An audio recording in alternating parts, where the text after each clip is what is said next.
Hey, masih bersama Cat? Lagi? Aku harap kalian belum bosan denganku. Enak aja.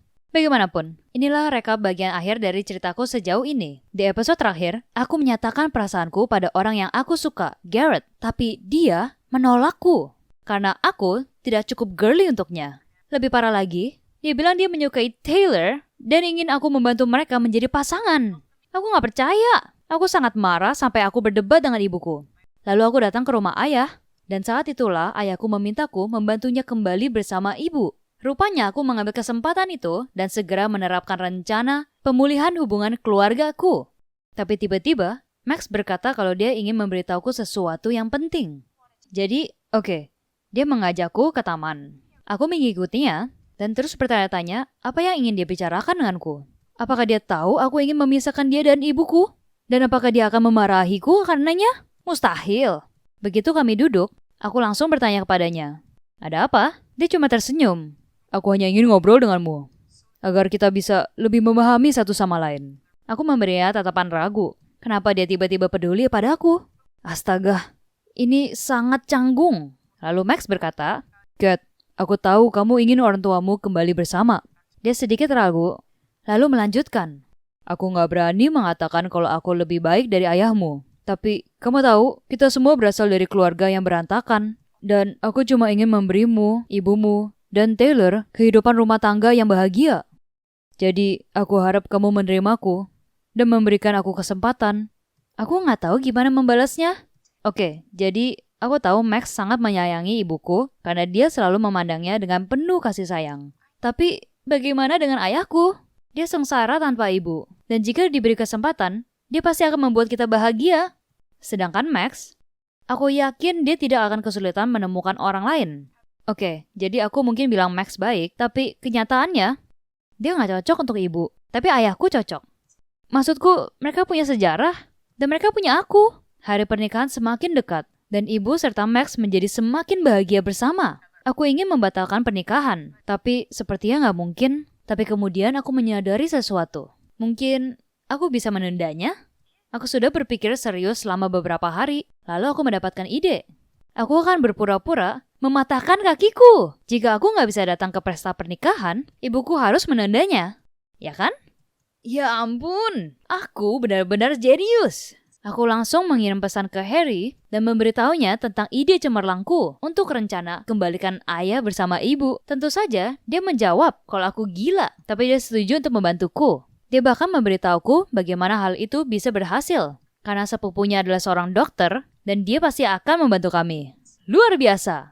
Namun, agar rencana ini berhasil, pertama-tama, aku harus terlihat membantu agar ibu tidak memarahiku. Jadi, aku terus bertanya padanya tentang persiapan pernikahan. Dan bilang dia bisa memberitahuku jika memerlukan bantuan. Awalnya, dia cukup terkejut. Tapi kemudian dia terlihat sangat bahagia dan puas. Mungkin ibu mengira putri kesayangannya akhirnya sudah dewasa. Hari itu, sepulang sekolah, aku melaksanakan rencana itu. Tentu saja dengan bantuan dokter sepupu Harry, sepupunya sangat membantu. Setelah membalut kakiku, dia bahkan memberiku nasihat bagaimana cara berjalan. Seolah-olah kakiku benar-benar patah. Kemudian Harry membawaku pulang. Saat melihatku, ibuku sangat ketakutan. Dia terus bertanya kepada kami apa yang terjadi. Harry berbohong bahwa selama pertandingan sepak bola, aku mencoba mencuri bola dan terjatuh dengan posisi kaki yang salah. Aku tak ingin membuat mereka khawatir, jadi dia membawaku ke klinik sepupunya. Aku mengalami patah tulang dan butuh waktu sekitar 4 minggu untuk pulih. Kisahnya begitu nyata, sehingga aku sendiri hampir mempercayainya. Dia benar-benar kawan terbaik dalam hidupku. Setelah itu, ibu menghabiskan lebih banyak waktu untuk merawatku, dan tidak seketat sebelumnya. Sejujurnya, itu luar biasa. Tapi, aku sangat merindukan latihan. Dan berbaring di tempat tidur sepanjang hari, tidaklah menyenangkan kedengarannya.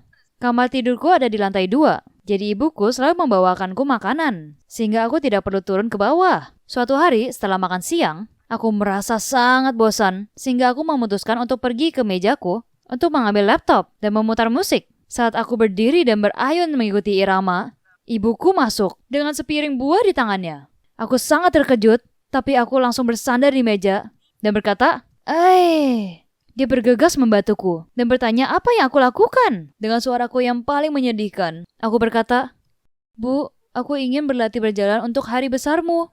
Tapi kakiku sangat sakit. Dan aku tidak yakin bisa ikut pernikahan ini. Dia membelai rambutku dan berkata, "Gak apa-apa sayang, Harry akan ikut denganmu ke pesta pernikahan dan membantumu." Aku bersandar padanya dan terisak. Aku gak bisa melakukannya. Kamu tahu, Taylor akan terlihat seperti seorang putri, dan saya akan terlihat seperti mumi Mesir. Aku berharap ada cara agar pernikahannya bisa ditunda sebentar. Suaraku lebih kecil, dan mataku dipenuhi air mata palsu. Ya Tuhan, lupakan sepak bola. Aku harus bergabung dengan klub drama. Keesokan harinya, dia datang ke kamarku bersama Max, dan dia memberitahuku bahwa mereka punya berita besar. Kami nggak bisa mempertimbangkan untuk menikah tanpamu di sana. Jadi kami memutuskan untuk menunda pernikahan sampai kakimu lebih baik. Ya Tuhan, aku jenius. Tapi aku berusaha untuk tidak terlihat begitu semangat. Saat mereka keluar dari kamarku, aku mengirim pesan kepada ayah dan memberitahu dia berita luar biasa itu. Lalu aku mengatakan kalau aku memberinya lebih banyak waktu, tapi dia perlu meningkatkan permainannya. Setelah itu, ayah selalu mampir dengan alasan ingin memeriksaku. Tapi masalahnya, Max selalu ada. Jadi ayah tidak bisa punya waktu pribadi dengan ibu. Beri tanda pada langkah selanjutnya dari rencanaku. Aku beritahu ibuku kalau aku ingin pindah ke kamar tidur Taylor karena kamarnya berada di lantai pertama, sehingga aku bisa berjalan-jalan di sekitar rumah dan mencari udara segar. Dia setuju Taylor dan aku bisa bertukar kamar. Tapi aku memohon lagi. Gak mungkin. Taylor mencuri cintaku, dan sekarang dia akan tinggal di kamarku. Ini terlalu banyak untuk dipikirkan. Kenapa kamu tidak menyuruh Max dan Taylor untuk berpindah sebentar? Setidaknya sampai kakiku lebih baik. Setiap kali aku melihat Taylor berlari dan menari, itu membuatku kesal. Dia sangat gak peka. Ibu tampak bingung, tapi dia mencoba untuk tetap tenang dan membujukku untuk bertukar kamar dengan Taylor sampai kakiku lebih baik. Saat itu, Max masuk. Ternyata, dia mendengar percakapan kami. Dia menoleh ke arahnya dan berkata, "Mary, menurutku Taylor dan aku harus pergi ke rumah orang tuaku untuk sementara waktu. Lalu ketika Cat sudah sembuh, kita bisa kembali." Mata ibu berkaca-kaca, dan aku merasa sedikit tidak enak. Tapi saat aku melihatnya mencium puncak kepalanya, aku hanya merasa kesal. Ibu milik ayah, bukan dia. Malam itu, ketika aku sedang berbaring di tempat tidur dan mengirim pesan kepada Harry, Taylor menyerbu masuk dengan ekspresi marah. Aku mengalihkan pandangan dari telepon, menyeringai dan berkata, "Oh, senang sekali kamu meluangkan waktu untuk berkemas dan mengunjungiku." Dia berteriak padaku, "Berhentilah bersikap egois dan hentikan ini. Karena kamu, pernikahannya ditunda dan sekarang kamu mengusir kami. Jangan lupa, ini rumahku juga, Cat. Dunia tidak hanya berputar di sekitarmu." Aku menatapnya. OMG.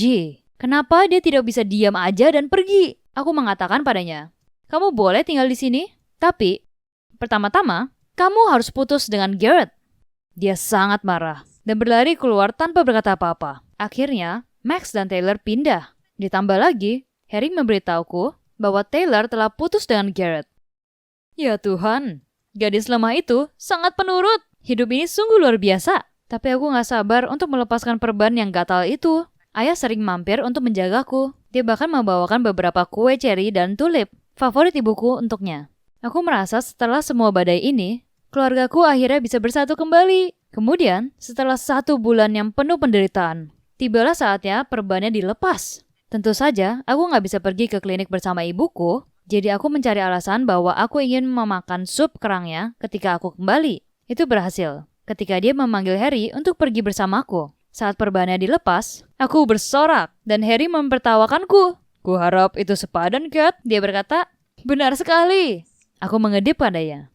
Aku tiba di rumah mengharapkan ibu menyambutku dengan penuh semangat, tapi dia tidak ada di dapur. Aku mendengar suara-suara datang dari atas. Jadi aku diam-diam menempelkan telingaku ke pintu dan mendengar suara ibu. "Kita sudah melewati, Satya. Gimana kamu bisa memohon padaku kembali setelah apa yang kamu lakukan?"